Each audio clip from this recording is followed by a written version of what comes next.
then they'll recognize what you were talking about. All is not lost. It's just mind-blowing, though. And then today I heard on, let me ask you this. You got a minute? Oh, sure. I heard on CNN the other night when they were expecting Rita to hit Houston and Galveston, where the chemical factories were and the oil refineries and all this stuff, that they were expecting a chemical vapor cloud, toxic cloud, and they were going to contain it. Right. And I asked my mom and dad sitting at the supper table, I said, how are they going to contain a chemical cloud? Same way they're making the hurricane. What?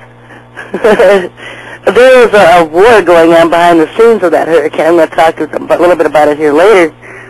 But it really was a war between the factions on that whole hurricane there. And so do you live in Houston or are you over in Louisiana? I'm in Mississippi. Okay, you're in Mississippi. Yeah, because these are man-made hurricanes. From HARP, right? Yeah, but I threw out an article this week. Whose agenda is it really? Is it New World Order? Is it the aliens? Who's behind the hurricanes? I don't know if you read that. Not yet.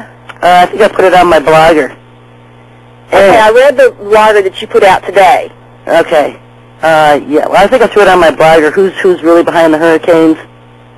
And it was interesting because somebody sent me a site to a link to another website online, and it was the same group trying to detail that the aliens were the ones behind the hurricanes, and they were getting all kinds of attacks and their sites being taken down because of it. And here, when I put it out there, I didn't have any problem. So obviously, they don't want that kind of info out. But yeah, there's a two-edged sword on the whole thing. I'm going to get into that later tonight over who's trying to control the hurricanes, what exactly is going on. People think I'm crazy when I talk about aliens, so walk in my shoes for a day. You know? Well, I'm not sure if I agree on the alien part or not. Yeah. I think they're demons or fallen angels or whatever you want to call them. They're fallen angels. But I've never seen an alien, but I'm aware of the other spiritual realm that we're dealing with. Yeah. And, the Lord will give you discernment if you pray for it and ask Him. He'll show you. We know the fallen angels inhabit the first and second heavenlies. And the demons are just spirits of the dead Nephilim. So there's two different entities. The churches don't teach that. The churches just teach you, they're demons. Right. And they don't teach you that there's a difference between demons and fallen angels. And so that's when you get into the book of Enoch, you'll learn it. If you read the book of Enoch. I asked my uncle, who's a preacher, about the Nephilim, because my mother and daddy had never heard of it. Yeah. He said that's just theory. Yeah, and so they have no understanding of what it is. Because the churches don't teach it, and they didn't put Enoch in the final KJV version. Right. And so people don't go out and search it to read it. And I have it on my website, SherryShriner.com. Okay. You can go and read Enoch. And it'll explain within the first 10 chapters, everything.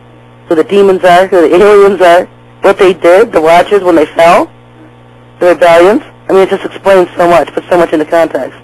Well, I just want to encourage you to keep up the good work. I thank you for all your information that you're putting out there and for, your websites that you put for us to go look at. And it's just really astonishing what the Lord's doing with you. Oh, well, thank you. You're welcome. And I appreciate you, and you have a wonderful night, okay? You too. Thanks for calling in. Bye-bye. Bye-bye. Goodbye. One of those things I kind of had fun with this week was putting out various articles again about things going on. And one of the articles I sent out was who was really behind the hurricanes. And so, I don't even know if I have that here. Yeah, it's in this article here right in front of me on the oil crisis. And so I wanted to get into that because, and what I didn't even detail in this article here is the fact that there was a war over Tina. Is her name Tina? The latest hurricane. I keep calling her Tina. Rita. Her name's Rita, and I keep calling her Tina for some reason. Probably because she came right behind Katrina, and she's just like her. But Rita, definitely man-made and was supposed to take out Houston.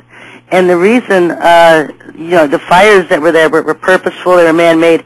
We've got a mess over there now because what they had did, and this is just secondhand info I have, I can't prove what I'm saying or anything, but allegedly what they did was they had set up buildings with explosive devices, and they're running on chargers, and as soon as the wind had reached a certain level, these buildings were supposed to explode. And so the wind never reached that certain level. And so now you have a ton of buildings down in Houston that have chargers and explosives sitting in them that were ready to go off when the wind hit a certain level. And so if anybody can confirm that, I'd love some confirmation on that. Send me an email at SherryTalkRadio@yahoo.com because that's what I'd heard about it. They pretty much were going to burn that city down through fires this time. And there was a war between the aliens themselves and the New World Order faction. The one increasing the wind had it up to 170 or whatever, 100 miles an hour. And the aliens weren't going to let them take out Houston, and so what they did was they allegedly killed the whole hurricane, so that by the time it hit landfall, it only hit about 80 miles per hour wind. And so they weren't going to let them have a repeat on what they did in New Orleans for their own reasons. And so, yeah, we've got factions fighting behind the scenes. And so I wanted to just point out this one article I put on my blogger this week about the fact that the Earth is running out of oil. You know, imagine transportation coming to a complete halt in this country. No one can drive their vehicles because there's no more gas, which means trucks can't deliver goods to the stores. People can't get to work. The stores are empty and chaos erupts everywhere. You know, I'm not just talking about outrageously high gas prices, which we will deal with for a while, but a complete blackout of oil and gasoline altogether because there just isn't anymore. You know, as I said, thinking about this last week, the Lord had brought to my mind a scripture about the Chinese heading towards Jerusalem to take on the Antichrist in an attempt to kick him out of there and dethrone his global rule. And they are described as going up the dry bed of the Euphrates River on horses. If you wonder why horses, it's because there's no fuel for all of their military vehicles. Apparently the Antichrist will have access to some. He gathers the world's armies to Jerusalem to help him fight against the advancing Chinese army. But the King of East doesn't seem to have any. Lately I've been reading about the Arabs in new places trying to find additional oil wells. I think the crisis is much more imminent than they are letting on. Experts estimate an oil crisis in 30 years or so, and I don't give it 3 years. So what's their plan? To destroy America, American oil refineries, making us dependent on foreign oil to justify increasing the prices to perhaps $7 or $10 a gallon, so the rich get richer and the poor take to the streets in riots. And they're looking to implement martial law across the country, and this would seem to be the case. The way to do it is keep hiking up the oil. But the problem is the oil will start to run out everywhere. You know, it doesn't matter how many countries the commander-in-chief overtakes and conquers for their oil, they're going to run out of it. So apparently he isn't aware of the coming events as he thinks he is. In the near future, probably not too distant future, no one is going to have any oil. There's going to be pandemonium in the nations, massive starvation, death, chaos, mayhem, martial law, and destruction. And during this time, then, you're going to see Israel striking it rich. Israel's going to find a huge hoard of oil on their land, and everyone's going to want it, especially the Chinese. And this, folks, is what will spark the Battle of Armageddon.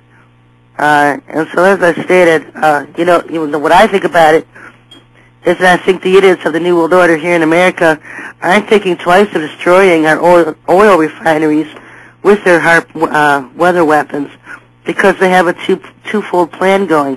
One, to conquer and control everyone else's oil, whereby, two, they can sacrifice America's to put the population under martial law and implement their agenda from hell here. And if you look at it, if they're controlling everybody else's oil, then they can sacrifice America's oil. They know that if they destroyed our oil-making capacity here in America, they did it with New Orleans, they attempted to do it with Houston, then they could implement martial law here in America, just out of the plain pandemonium and chaos of what it would do to our oil and gasoline industry. You know, so that's why they weren't too worried. Only they're going to find soon enough that all of the countries they've planned on controlling are going to run out of oil themselves. You know, they've been played on their own chessboard, and at this point, with their own logic, it's not those with the most gold gets to